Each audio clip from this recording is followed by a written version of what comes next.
If you have ever wondered why most fire trucks are painted red, I would like to share with you the answer to that age-old question today. The reason is really simple. Most fire trucks have 4 wheels and carry about 8 men. 8 plus 4 equals 12, since 12 inches make a foot, and a foot is generally the size of a ruler. Queen Elizabeth was a ruler, and her namesake ship was once the largest ship on the 7 seas. Seas have fish, and fish have fins. The Finns once fought the Russians, who are sometimes called Reds, and since fire trucks are always Russian, therefore they are painted red. Now, if this seems perfectly logical to you, I have some oceanfront property in New Mexico I would like to talk to you about. But I'm sure that you recognize this as an example of what might be called mental gymnastics, where one goes in different directions and around questionable corners to arrive at a conclusion. It may seem to you this kind of reasoning is covering and or related to nearly everything going on around us right now. You and I, might even be using it ourselves in justifying what we want to do or don't want to do. Not just about our current crisis, but in other aspects of our lives as well. Sometimes I believe we employ this kind of reasoning so we can stay in control of our lives, justifying what we do and feeling safe in doing it. If this describes how you sometimes think, don't worry. You are in good biblical company.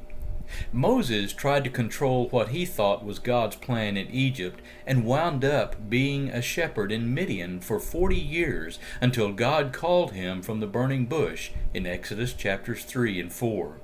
Yet even then Moses argued with God, giving him reasons why he could not do what God asked him to do. When Gideon was trying to be safe by threshing grain in a well when God called him in Judges chapter 6, and Gideon gave his reasons for not being able to do what God asked him to do. And even in the New Testament, Ananias in Acts chapter 9, when God asked him to go see Saul, reminded God the kind of person Saul was and the reputation he had. All of these went through some mental gymnastics to show God why his plan would not work. I have found, even in my life at least, I begin to use this kind of reasoning when I feel frustrated about something I want to do, but it doesn't seem to be working out. When it seems that no matter what I do, I cannot quite get the plan to come together the way I think it ought to happen. In my mind, my plan all seems to be so good, and even something God would approve. Why then, I wonder, is it not happening? Why isn't God helping me? It's at that point the Holy Spirit nudges me with the words of God from Isaiah chapter 55, verses 8 and 9. There God says, "For my thoughts are not your thoughts, nor are your ways my ways, declares the Lord. For as the heavens are higher than the earth, so are my ways higher than your ways, and my thoughts than your thoughts." I am then reminded that God is God, and I am not. I'm reminded of his love for me. In John 3:16, Jesus says, "For God so loved the world." That's me. And his desire is to bless me with good things in his own time. Paul says in Romans chapter 8, verse 28, that God causes all things to work together for good to those who love God. In 1 Peter chapter 5 and verse 6, Peter reminds us that we must humble ourselves under the mighty hand of God, that he may exalt you at the proper time. It's in that last verse I'm reminded of the key of finding peace and ceasing to spend my time and energy on justifying myself. It is a simple key, but not an easy one.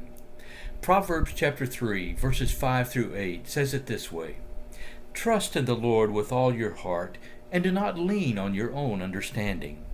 In all your ways acknowledge him, and he will make your paths straight. Do not be wise in your own eyes. Fear the Lord and turn away from evil. It will be healing to your body and refreshment to your bones. All I can say is, I know that when Moses, Gideon, Ananias, and even I have trusted God, trusted Him enough to allow Him to work through me to do what He has asked, the end result was a good thing, even better than what I imagined or could have done on my own. Perhaps it is time for you to stop spending all your energy on trying to work things out for yourself, and to rest in the hands of the God who loves you and will bring about good things for you in His time. May God bless you as you walk with Him this week.